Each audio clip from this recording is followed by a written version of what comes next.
Hello guys, my name is Toni Dikshit and welcome to your in my channel serious games. आज मैं आपसे बात करने वाला हूँ स्टॉक एक्सचेंज के बारे में। जिससे पहले आपने वाले वीडियो में आपने देखा कि हम स्टॉक मार्केट के बारे में हमने समझा क्या होता है। इस वाले वीडियो में हम बात करेंगे स्टॉक एक्सचेंज की। What is stock exchange? एक ऐसी संस्था या ऐसी ऑर्गेनाइजेशन या ऐसा इंस्टीट्यूशन या सीधे सीधे बोलें एक ऐसी ऑर्गेनाइज संस्था जिसके अंडर में एक बाज़ार चलता है, एक मार्केट चलती है, उसे स्टॉक मार्केट कहते हैं। स्टॉक मार्केट वैसे अपने इंडिया में तो 23 स्टॉक मार्केट्स हैं, लेकिन उनमें से सिर्फ दो की बात करेंगे। क्यों दो की बात करेंगे? क्योंकि वही अपने इंडिया में दो चलती हैं, बाकी 21 ने एग्जिट कर दिया है। तो क्योंकि इसी में ही लिक्विडिटी, वॉल्यूम सब इसी में ही आता है, तो इसीलिए हम दो स्टॉक एक्सचेंजेस की बात करेंगे। कौन कौन से दो स्टॉक एक्सचेंजेस हैं ये? पहला है BSE, दूसरा है NSE। BSE Bombay stock exchange.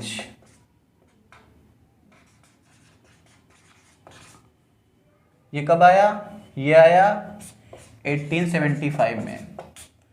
दूसरा है NSE, नेशनल स्टॉक एक्सचेंज।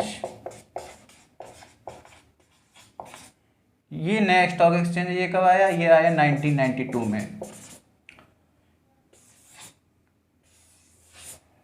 यह है 1992 में।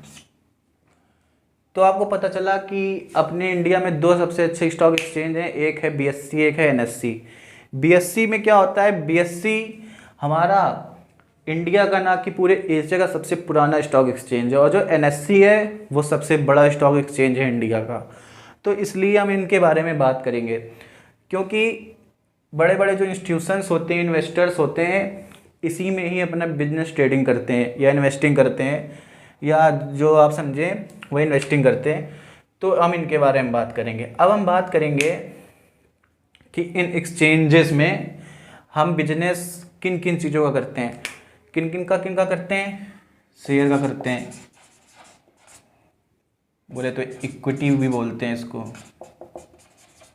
बॉन्ड्स का करते हैं,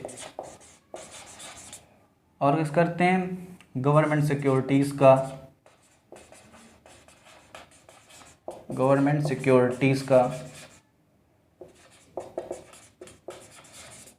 और शेयर इक्विटी, गवर्नमेंट सिक्योरिटीज़, और भी, और डिवेंचर, डेप्ट, इन सब का भी बिजनेस हम लोग करते हैं। ठीक है, तो ये आपको पता लगा स्टॉक एक्सचेंज। अब हम बात करेंगे, अभी फ़िलहाल हम इनको छोड़ते हैं, अभी इनके बारे में हम बात नहीं करेंगे। अभी हम बात करेंगे सिर्फ और सिर्फ इसके बारे में, शेयर्स के बारे में।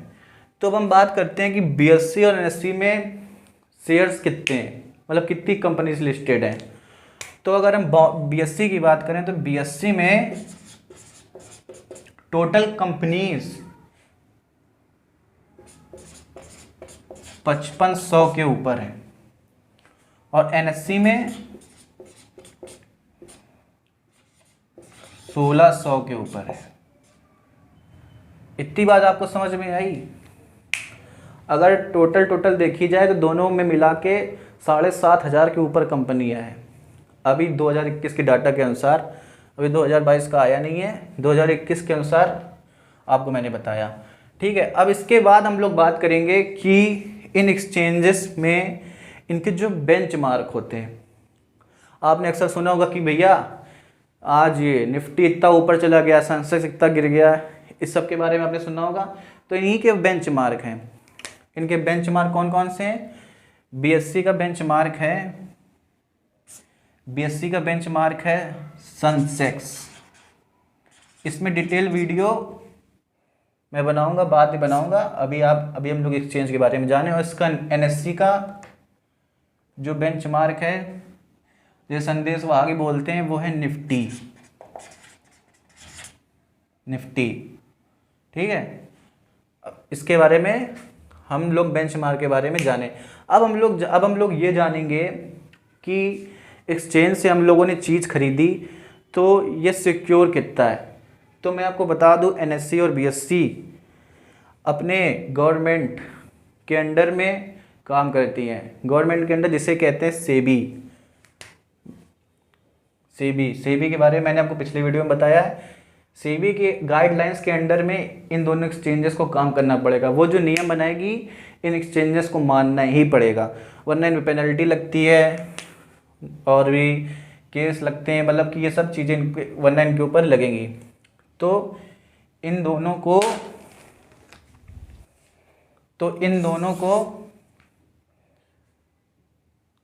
ये दोनों सेबी के अंडर में काम करती हैं। सेबी कौन होता है? सेबी होती है स्टॉक एक्सचेंज की पुलिस होती है, इतना ही समझ लीजिए बस।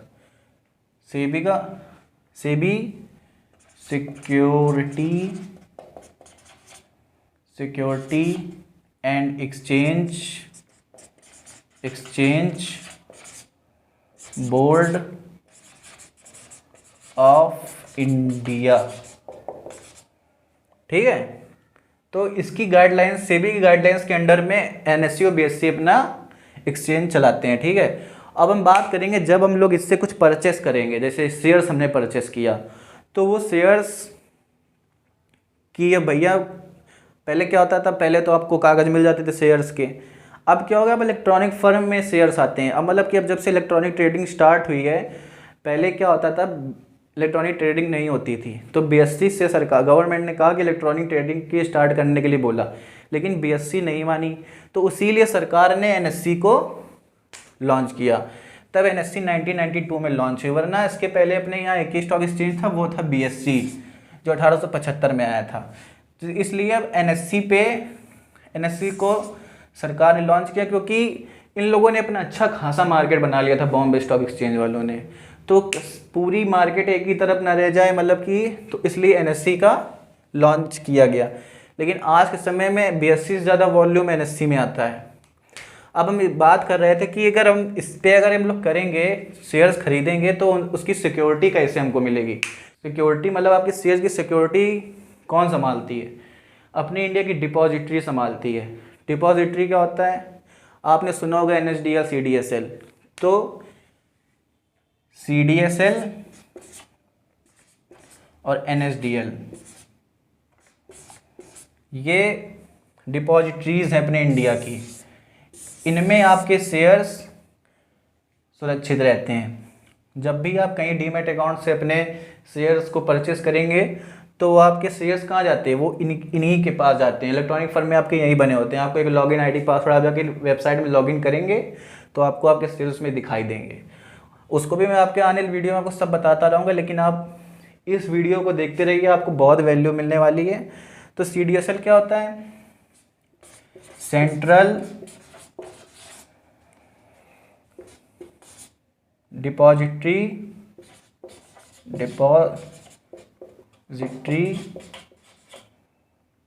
Services limited. और एनएसडीएल क्या होता है? नेशनल सिक्योरिटीज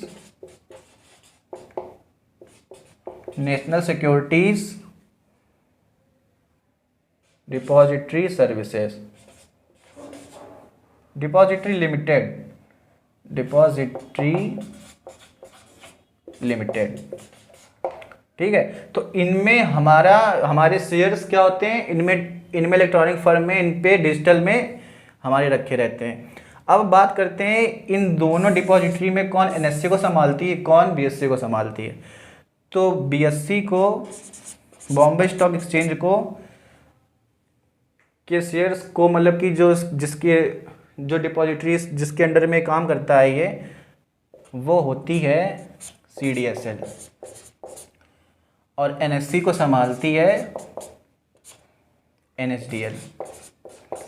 इतना समझ में आया आपको? इस पर भी आपको डिटेल वीडियो चाहिए तो आप कमेंट कर दीजिएगा, इस पर भी आपको डिटेल वीडियो पूरी मिल जाएगी, ठीक है। अब बात आती है कि आपको इतनी बात पता चली, अब इसके बाद बात आती है कि इनका अपने इंडिया में और ग्लोबल मार्केट्स में अपने इंडिया की मार्केट्स का रैंक कितना है। तो पहले बात करते हैं अपने इंडिया की, पूरे एशिया की, ठीक है। तो BSE Bombay stock exchange India की ही नहीं पूरे एशिया की सबसे पुरानी स्टॉक एक्सचेंज है, ओल्डेस्ट, सबसे पुरानी स्टॉक एक्सचेंज है। और NSE इंडिया की सबसे बड़ी स्टॉक एक्सचेंज है।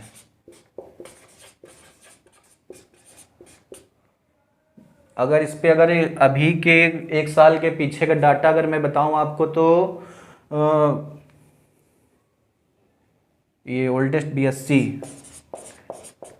BSE का मैं बताऊं तो BSE में अभी तक 2 ट्रिलियन